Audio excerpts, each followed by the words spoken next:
Folks, on today's podcast, it's a follow up to the last health insurance alternative. A lot of you guys are quitting your day jobs eventually, and the question comes up, what the heck do I do for life insurance, or not life insurance, for medical insurance to pay my bills in case I get sick or something bad happens to me? So we're going to be going through this today with another alternative, just to get that in your ear and you can be thinking about it. This is the kind of stuff we talk about at our events, which is going to be coming up very soon. Time is running out to sign up for the retreat. Go to simplepassivecashflow.com/2023 retreat and sign up there. Actually, we'll apply there if you are not in our family office group and you're a newcomer. But really, there's no other way to build relationships with other investors, meet myself, ask all the questions you'd like, all even the hard questions. I think that's why we create this intimate environment where you guys can ask those difficult questions. But something I've been working on, I decided not to go for it and buy a house to live in because, my problem is I don't have a W-2 day job and clean financials. So what mortgage lenders will do for people like me is they need to get me past this income verification. They want to know that I can pay, that I have the income. But because I have no W-2 salary, they have to look at either my 1099s, which I report, or they look at my bank statements and they go through all my stuff. And as you guys know, mortgage lenders are in the box thinkers. They don't really understand. It's pretty common that when our investors, they bang their head against the wall because the mortgage lender is like, you lost all this money on this K1. So yeah, you're supposed to lose a lot of money. It's all depreciation and paper losses, which is supposed to offset and lower my taxes. But it hurts you in this situation. But there are lending options, as I discovered, for folks like myself and a lot of you guys out there who show a lot of negative losses from the K1s on your tax forms to save thousands of dollars in taxes, which is, in my opinion, how you're going to do it.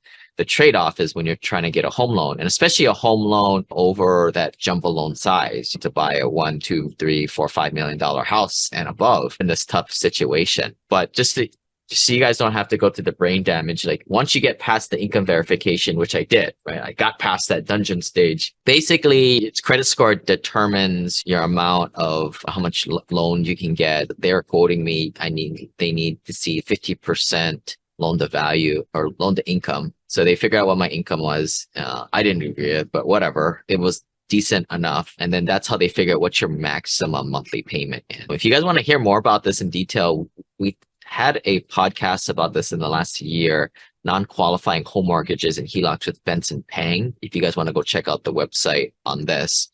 But, the quotes that I got back were like 9.5% to 10.5%. And I'm all for taking the arbitrage between your cost of borrowing your money and then go invest it and make more other places. But that really tests my fortitude, right? It's not like you're paying 4 or 5% in an infinite banking policy and you're going to go make 15, 20% plus, because now the interest rate is higher and also the yields have dropped in deals because the cash flow is a lot lower and due to uncertain times with where interest rates are at right now.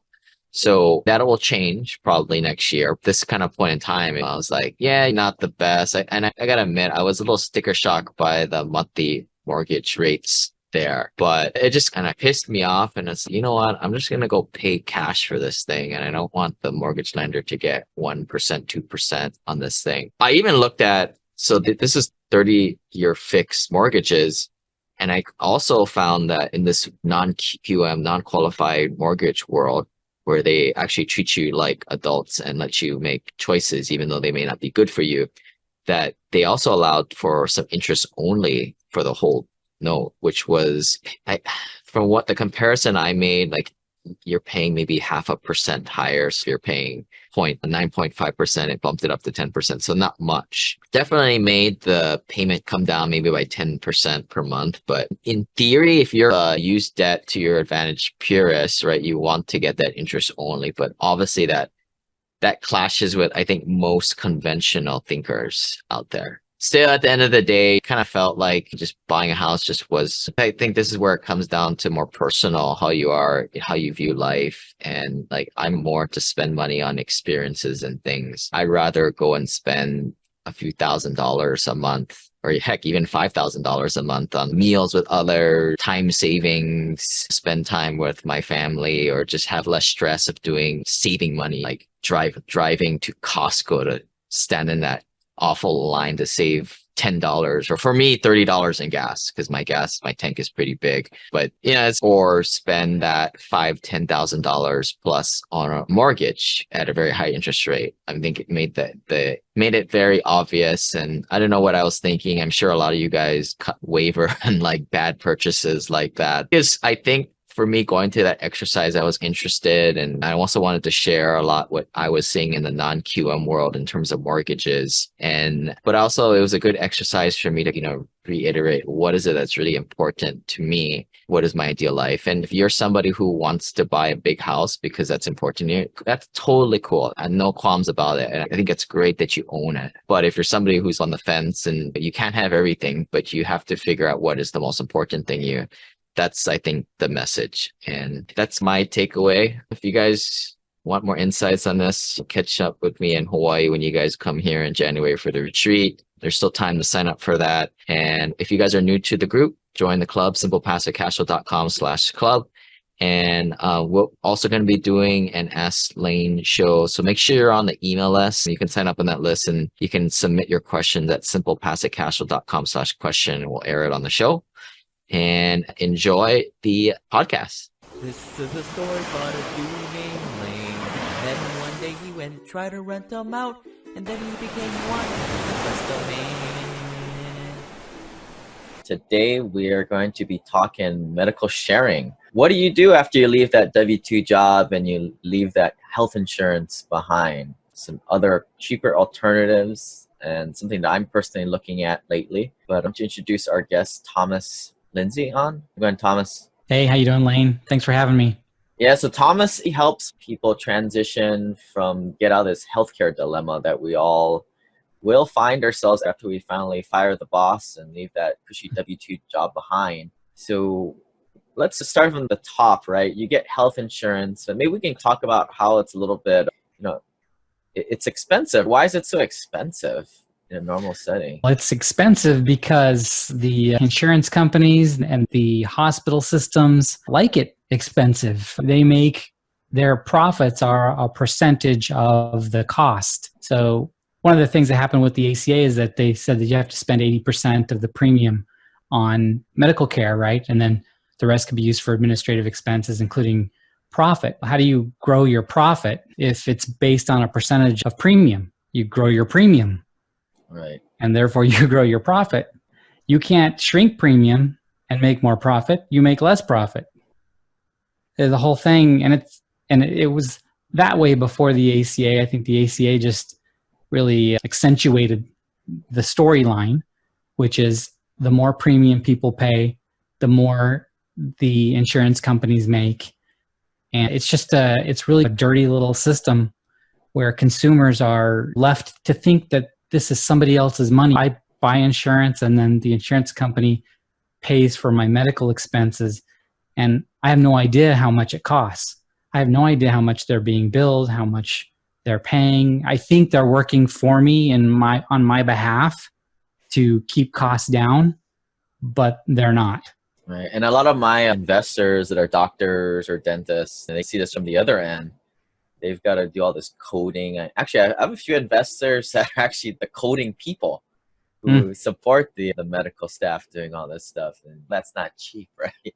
No, it's 33 to 35% administrative burden, essentially. And it's ridiculous, right? Because when you have that third party in the middle, it just creates excess costs. So for a normal person leaving the W-2 job, and I'm assuming that traditionally those people, you would go and you get like a bronze, gold, or silver, or just a open market plan. Is that correct? Yeah, you have a couple of options, right? Once you're no longer part of a group health plan, you can either go to the exchange or go to the private marketplace or get an association plan. So if you're a CPA and you're part of that association, then they'll have an association plan that you might be able to access and use. But those are your three choices.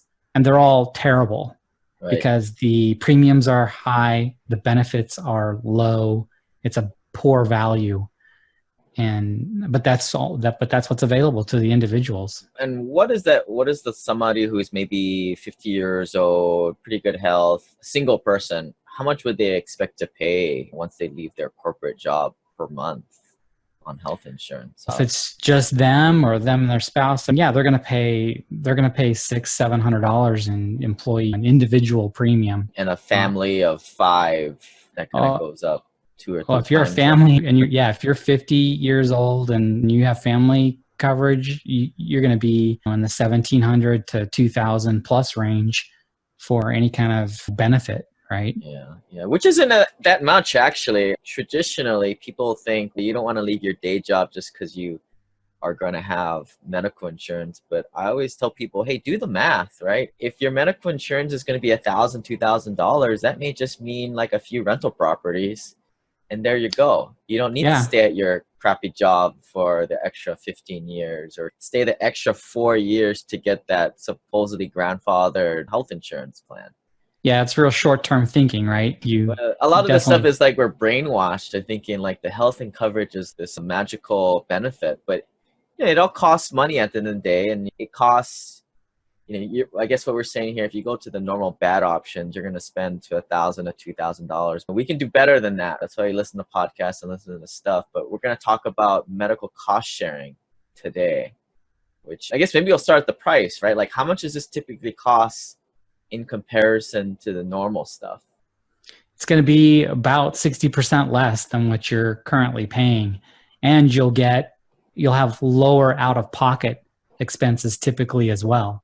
So not only is it cheaper from a monthly cost standpoint, but when you actually go to use the benefit, when you actually go to get medical care, you're going to pay less out of pocket with most of these health share plans, and specifically with Sedera. Yeah. So take us what is this thing and how does it work? How is it that it's saving the costs are so much lower? Yeah, it's saving because it puts you as a consumer in charge of your care, and also you are shopping for the healthcare, right? So you're a cash pay customer, and the health sharing organization will reimburse you for the expenses that you incur that are beyond your chosen level of self-insurance, in essence, like the deductible, right? So if I'm going to pay the first 500 of each need, then everything after that would be shared among the community. But the way it works is you present, let's say if you're going for a voluntary procedure or appointment, you can there's no network, so you can go wherever you want. You can choose your own doctors or hospitals or whatever. And you can either call and talk to the care logistics team, and they'll hook you up with a provider, or you can do that yourself and go where you want. But you present yourself as a cash pay customer, and they will bill you. You might have to pay something up front when you're there, but you don't want to pay any more than your chosen, what they call initial unshareable amount. So you don't want to pay any more than that, and then have them bill you. And then when you get those bills, you send them into Sedera, and then they share them among the community and send you the money to then pay the provider. So it's different in that regard, right? Normally with insurance, you show up, there's going to be a copay and a deductible, and you might even know that there's co-insurance, but you really don't know. You wait for the provider to tell you what that is, and they have to look at your card or maybe even call the carrier and then charge you accordingly. And then they bill the insurance company, and then the insurance company pays them. And if there's something that you owe, you'll get a bill for that. And it's like a paperwork nightmare. You get bills, you get explanations of benefits, and you really don't know what anything costs. And you don't care because it's somebody else paying for it, or you think the insurance company is really looking out for you and keeping the costs down.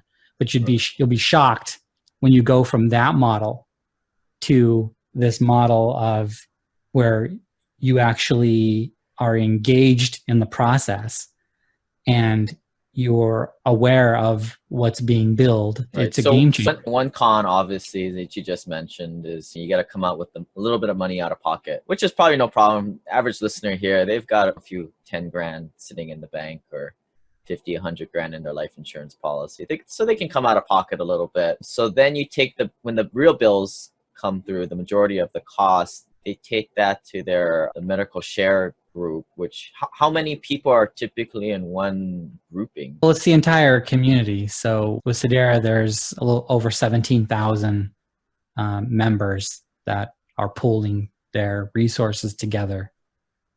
And there's all kinds of medical sharing groups out there. Some of them are There small, some of them are pretty large, so you can build some of a steady state. Because I think I've seen some really small ones where it's maybe like a few hundred people, or I don't know how they're exactly how small it is, but the medical sharing facilitators, like, all right, they bring in the bills and they call up client 57 and 84 and 236 and say, send Tom a check for this much and this much.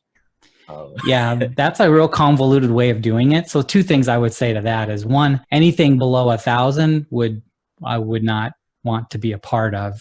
Typically, if you're a large employer, then when you get to 1,000 employees, or maybe 1,500 employees, that's when it makes sense to start self-insuring to where you're up to a certain point, right? But before that, you don't want to be. There's not enough people to spread the risk. Not enough steady state. Keep the costs down. Yeah. Yeah. So I would say that. And then so what was your other point? You said something else. And I guess another question I have is, people are like, all right, this isn't like a huge institution. Even 17,000 is a smaller number. I think people are worried, especially people that they have some money and maybe they take care of themselves because they know fitness is the real wealth after a while. How do I make sure I don't get into a group of 4'5", 300-pound people who eat Twinkies for lunch every day? That's a great question. And there's really no way of knowing that. At a certain size, it's going to be the average of America, which is not, the average is not good. But the way costs are controlled makes all the difference in the world. So one, there's pre-existing condition exclusion. So any condition or anything that you have that's been treated in the past 3 years or been diagnosed in the past 3 years, or that you're aware of and maybe you didn't even get treatment, you have that issue, that's not fully shared among the community until year 4 of your membership. In year 1, they don't share anything. In year 2, they'll share up to $15,000 towards that condition. And then year 3, 30,000, and then year 4, it's fully shareable. So that's one way they do it, with pre-existing condition limitations. And then through the cost control mechanisms that they have in place, and just getting actual fair pricing from providers instead of paying the inflated costs that the insurance companies pay. And then other services like Second MD, if you're getting a second opinion. They also don't pay for things like if you're drunk and you get in a car accident, that's not shareable. If you are injured breaking the law. Like there's some religious affiliated, which the one that you're working with, they're not religious affiliated, but I know some of the religious affiliated, they won't pay for things like abortion or some certain other procedures. So you got to be careful about those too, right? And so that's how some of the ways they control the cost and make sure that it's really for situations where you're in an accident or you get ill.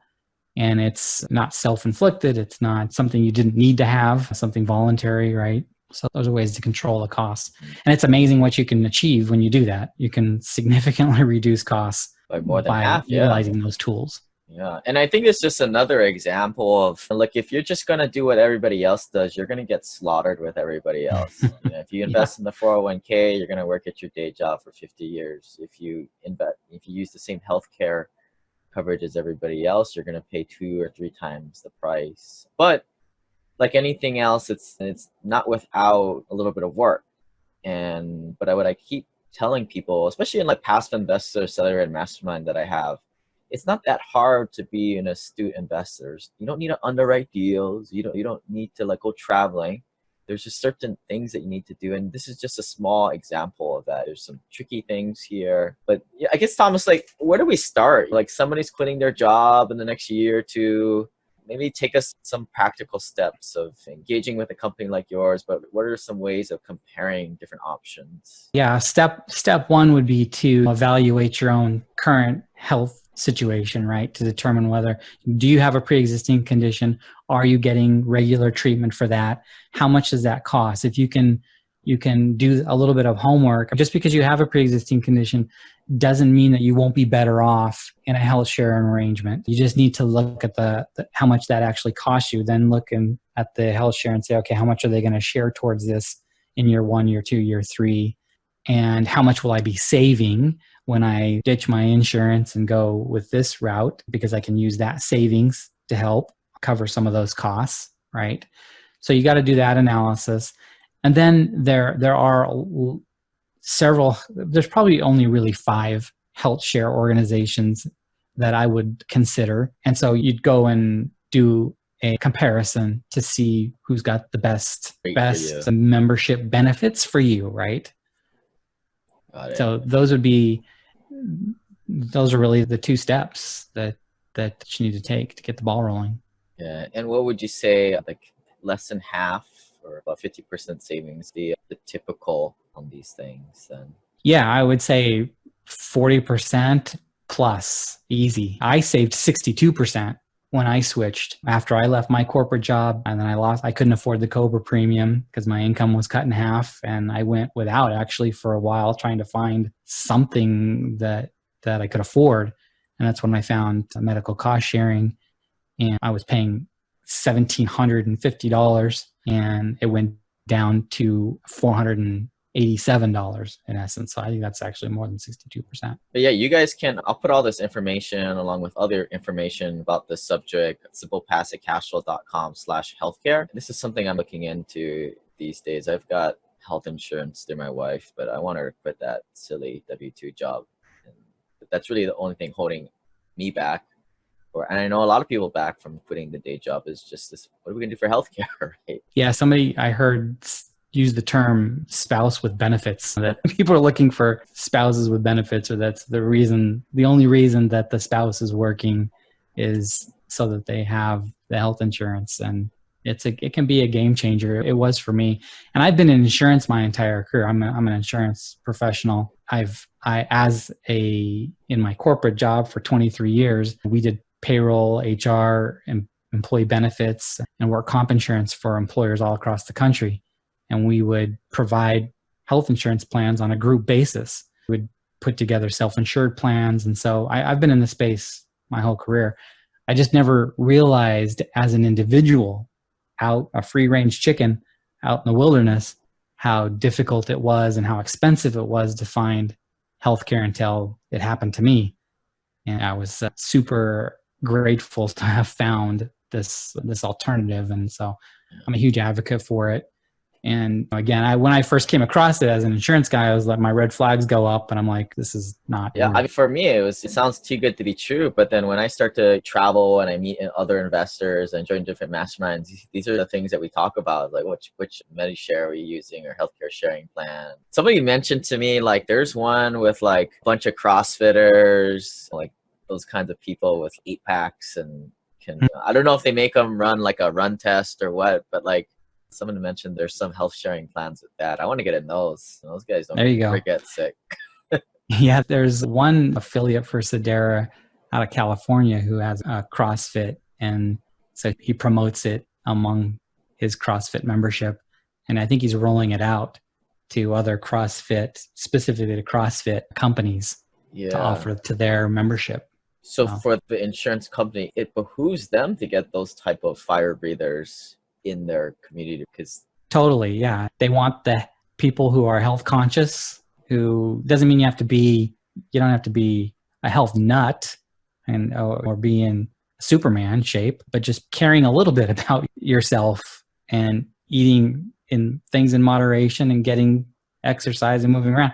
It goes a long way to reducing how much of a burden you are on the healthcare system. Yeah, I'll be on the lookout for that one. But Anything else we think we missed that like kind of folks newer to this they need to know about? Yeah, just you want to look at what the pre-existing, first of all, I would say this is definitely something everybody needs to take a look at. There's no reason that you need to continue to do the same thing over and over again, like you were saying earlier, and expect a different result. The right? 401k of healthcare, get out of that yeah, stuff. Costs aren't going to go down, and it's not going to get less expensive. And this is a way where you can take control and have a little bit of individual responsibility in the system and really fight back against the huge corporations that control healthcare in this country. So wear it with a badge of honor and go out and help make a change. And because that's the only way things will change is once the insurance companies feel that. But definitely check it out. Fight the power. And what's your contact for people to get a hold of you, ask more questions?